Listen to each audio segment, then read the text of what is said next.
నిన్నటి వరకు కేవీ రావు గారు ఇచ్చిన ఫిర్యాదు తోటి ఆంధ్రప్రదేశ్లో పోర్టులు మాత్రమే దోపిడీ గురైనవి అని చెప్పి జనాలందరూ అనుకుంటుంటే నిన్న జరిగిన రెవెన్యూ సదస్సులో వందలాది వేలాది దరఖాస్తులు అయ్యా నా భూమి కబ్జా జరిగింది, అయ్యా నా భూమి దోచుకున్నారు అంటూ. అసలు ఏందంటారు, ఏం జరిగిందంటారు గడిచిన 5 సంవత్సరాల్లో? అసలుకి ఈ 5 సంవత్సరాల్లో భూ కబ్జాలు, భూ కుంభకోణాలు ఎన్ని జరిగిన కొన్ని లక్షల్లో జరిగినాయి. మొన్నటిదాకా ఎవడు కూడా బయటికి రావడానికి భయపడ్డోళ్ళు ఇవాళ కేవీ రావు పోర్టు విషయంలో మాట్లాడిన దాని తర్వాత ఇక భూ సదస్సుల మీద సదస్సులు నిర్వహిస్తుంటే కొన్ని లక్షల్లో వస్తున్నారు. ఆ దౌర్జన్యాలు, దోపిడీలు బలవంతంగా రాపించుకొని కొట్టి చంపి వాళ్ళ ఇష్టం వచ్చిన రేటుకు అమ్మవాలని చెప్పని ఒత్తిడి చేసి కబ్జాలు చేశారు. ఇప్పుడే మొదలైంది.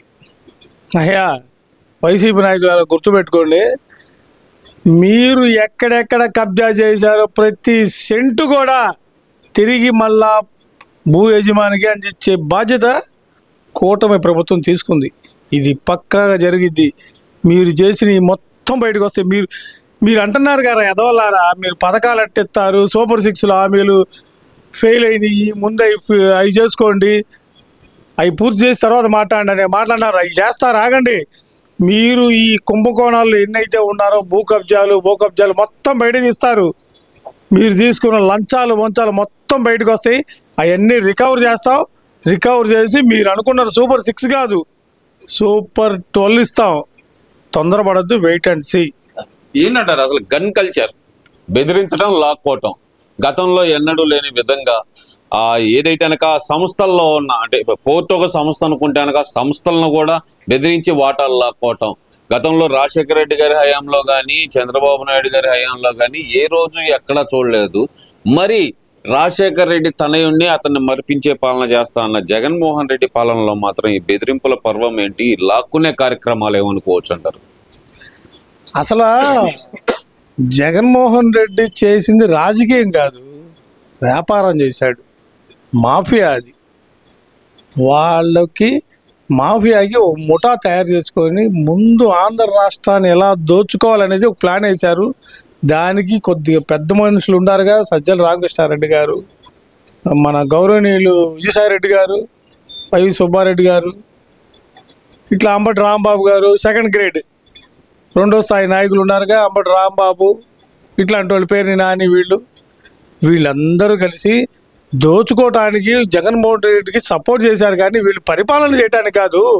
రాజశేఖర రెడ్డి పేదోళ్ళకి ఇచ్చాడు పథకాలు, వీడు పథకాలు ఇచ్చి వాయిని ఇస్తే ఈయన దోచుకుంటున్నాడు డబ్బులు. ఎవడైనా చిన్నోడి దగ్గర పెద్దోడు చిన్నోడికి సహాయం చేస్తాడు. వీళ్ళేంది చిన్నోళ్ళను దోచుకుంటున్నారు. నీ భూభాగోతం అనుకున్నావుగా జగన్మోహన్ రెడ్డి, నిన్న భూ సర్వే చేపిస్తున్నారు. భూ సర్వేనే కదా, భూ సర్వేలో రేపు నువ్వు సెంటు భూమి ఇచ్చావు చూసావా, అది ఒక స్కామ్ ఒకటి ఉంది. ఆ స్కామ్ బయటపడిద్ది. నువ్వు 5 లక్షలకి 10 లక్షలకి కొని 70 లక్షలు గవర్నమెంట్ కింద రాసుకొని కొన్ని వేల కోట్లు, నువ్వు 10 లక్షల కోట్లు ఎట సంపాదించావు అని వామ్మో అనుకున్నాం. కానీ సింపుల్గా సంపాదించావు జగన్మోహన్ రెడ్డి. భూ కుంభకోణంలో, మందులో, ఇసుకలో, మైనింగ్లో, అరే కళ్ళెదురుగా కనబడుతుందిగా జగన్మోహన్ రెడ్డి. నువ్వు అసలు ఇంత తేలిక సంపాదించే రాజకీయం అంటే ఎంత ఎగతాళైపోయిందంటే, రాజకీయం అంటే పెద్ద నాయకులు ఉన్నప్పుడు గౌరవంగా గుట్టుగా ఉండేది. అమ్మ మీరు వచ్చారా స్వామి, తెరిచిన పుస్తకం అయిపోయింది. అసలు ఎట్లా దొంగతనం చేయాలని చెప్పని భావితరాలకు మీరు చూపిస్తున్నారు.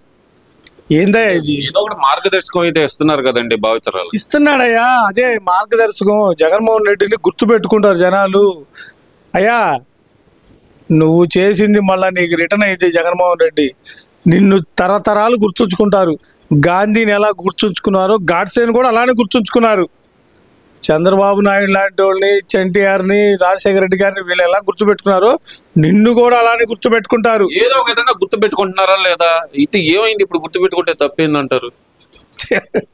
సిగ్గుండాలా? గుర్తుపెట్టుకునే దాంట్లో 2 రకాలు ఉంటాయి. ఏదో రకం గుర్తుపెట్టుకోండి. అట్టా జగన్మోహన్ రెడ్డి గడ్డి తింటావు, అన్న తింటావు, ఏది తింటామైంది, కడుపు నిండితే చాలనుకుంటే సరిపోయిద్దా? పులి వేటాడి తినిద్ది, నీలాగా గడ్డి తిందు చంద్రబాబు నాయుడు చిల్లర వేషాలు వేయడు. రాజకీయాన్ని గౌరవంగా చూడండి. మీరు చేసిన నిన్ను అసలు ఏమనాలి జగన్మోహన్ రెడ్డి?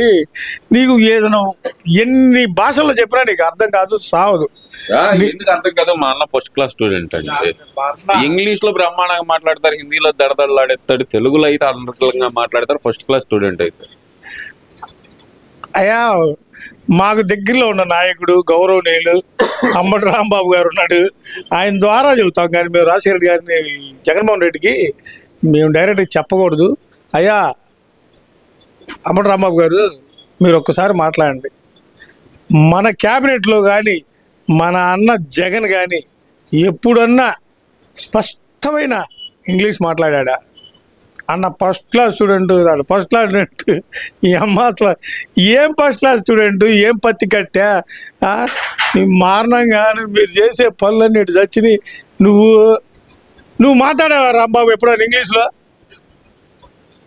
మన అనిల్ కుమార్ యాదవ్ కానీ, రోజా కానీ, కొడాలి నాని కానీ వీళ్ళు ఎవరన్నా ఇంగ్లీష్లో మాట్లాడారా? ఇప్పుడున్న నాయకులు చూడండి, సిగ్గు తెచ్చుకోండి. వాళ్ళు ప్రపంచ స్థాయిలో పరిశ్రమలను తీసుకొస్తున్నారు, కొత్త కొత్త పథకాలు పెడుతున్నారు. వాళ్ళు చేసే దీర్ఘంగా ఉండే ఆలోచన చేస్తున్నారు. వాళ్ళు నాయకులు అంటే వాళ్ళే. మీరేంది పనికి వెళ్తే సాయంత్రానికి కూల్ డబ్బులు అడుక్కున్నట్టుగా 5 ఏళ్లలో మీరు డబ్బులు మొత్తం దోచుకుని వెళ్ళిపోతే వెనకాల వాళ్ళు మీరు తినే ప్రతి రూపాయి కూడా జగన్మోహన్ రెడ్డి మా కష్టార్జితం, మా పేదల రక్తం కూడు, గుర్తుపెట్టుకో. కాకినాడ పోర్టులో ఈ మధ్య కాలంలో జరిగిన సంఘటన సంచలనం కూడా అయింది. అది పవన్ కళ్యాణ్ గారు చేసిన ఒకే ఒక వ్యాఖ్య, సీజ్ ద షిప్. సీజ్ చేసావు, బియ్యం ఏమైపోయినాయి అని చెప్పి మరి అడుగుతున్నాడు కదా అంబటి రాంబాబు. మరి దాన్ని ఏం చేయాలంటారు? Ambati Rambabu seize the ship అనే మాట అన్నది ఎవరు? ఉప ముఖ్యమంత్రి. నువ్వు పోయి ఏమైనా ఆపుతారేమో? అసలు ఏమన్నా బుద్ధి ఉందా? సీజ్ ద షిప్ అన్నాడంటే దాంట్లో బియ్యం దోపిడీ జరిగి ఎగుమతి చేస్తున్నారు విదేశాలకి. అది ఆపాలనే ఉద్దేశంతో వెళ్ళి మొత్తం ఎంక్వైరీ చేస్తే దాంట్లో తనిఖీల్లో భాగంగా మనకి బియ్యం బయటపడి, అది ఎవడు ఏంది అసలు ఈ మూలాలు ఎక్కడి నుంచి జరిగినాయని చెప్పి ఎంక్వైరీ చేస్తున్నారు. నువ్వు ఇంతలోనే ఎగతాళిగా కన్ను పైకి ఎగరేసి ముక్కు పైకి ఎగరేసి, రాంబాబు నువ్వు ఎంత ఎగతాళి చేస్తున్నావు అంటే షీజ్ ద షిప్ అన్నాడు, చేశారా? ఏందో పై గట్టిగా మాట్లాడి స్లోగా మాట్లాడి ఈ నాటకాల మాటలు ఆపు రాంబాబు. నువ్వు మాట్లాడే మాటలు నీ చుట్టుపక్కల వాళ్ళు నవ్వుతారని చెప్పని, ఆహా అని నవ్వుతున్నారని చెప్పి నువ్వేదో గొప్పగా మాట్లాడుతున్నావు. నిన్ను వాళ్ళు వెధవం చేస్తున్నారు, గుర్తుపెట్టుకో. నిన్ను ఎగతాళిగా చూస్తున్నారు. కొడాలి నాని కూడా ఇలానే మాట్లాడుతుంటే ప్రతిదాన్ని నవ్వుకున్నారు చుట్టుపక్కల వాళ్ళు, చప్పట్లు కొట్టారు. కానీ ఏమైంది?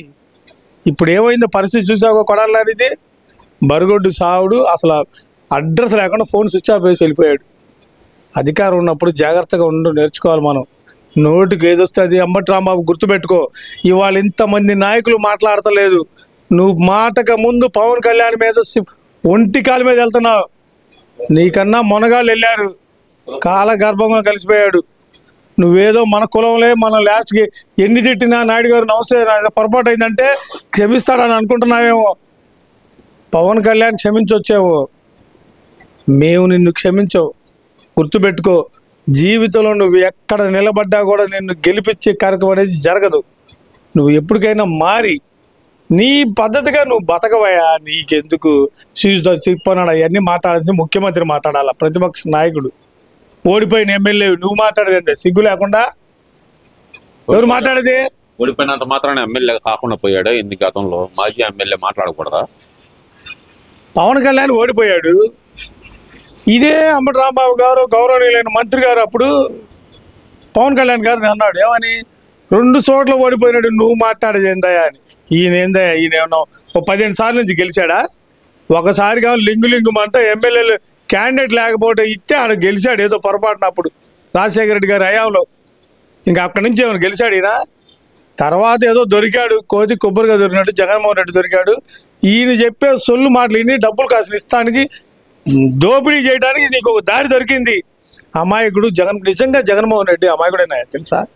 అమాయకుడు కాకపోతే ఇంతమంది దొంగలు ఎందుకు చేస్తారు జగన్మోహన్ రెడ్డి వెనకాల?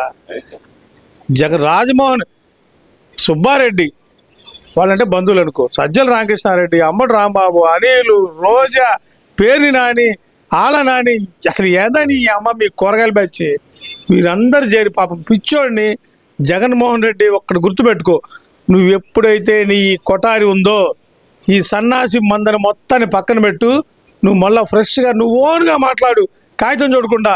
నీకు అది ఎంతో కొంత మేలు జరిగింది. నువ్వు ఈ సన్నాసి వాళ్ళు రాసిచ్చిన కాగితాలు చూసి వాళ్ళు సరిగ్గా రాయటం రాదు, నీకు చదవటం రాదు. ఇట్లా ఉన్నంతకాలం నువ్వు గెలవు. నువ్వు అనుకుంటున్నావు జగన్మోహన్ రెడ్డి 5 నెలల్లో ఆంధ్రప్రదేశ్లో ఇంత వ్యతిరేకత వచ్చింది తెలుగుదేశం మీద అని నేను ఎప్పుడు ఊహించలేదు. వామ్మో అంటున్నావు. వ్యతిరేకత వచ్చింది 5 నెలల్లో. వ్యతిరేకత వచ్చిందని నీకు మనసుకు నువ్వు అనిపించవచ్చేమో, కానీ ఒకటి గుర్తుపెట్టుకో, వ్యతిరేకత వచ్చినా నీకు ఓటు ఎవడైనా హిందూ అన్నోడు ఎవడైనా సరే తిరుపతి లడ్డు ఉన్నంతకాలం నీకు ఓటేయరు, అది గుర్తుపెట్టుకో.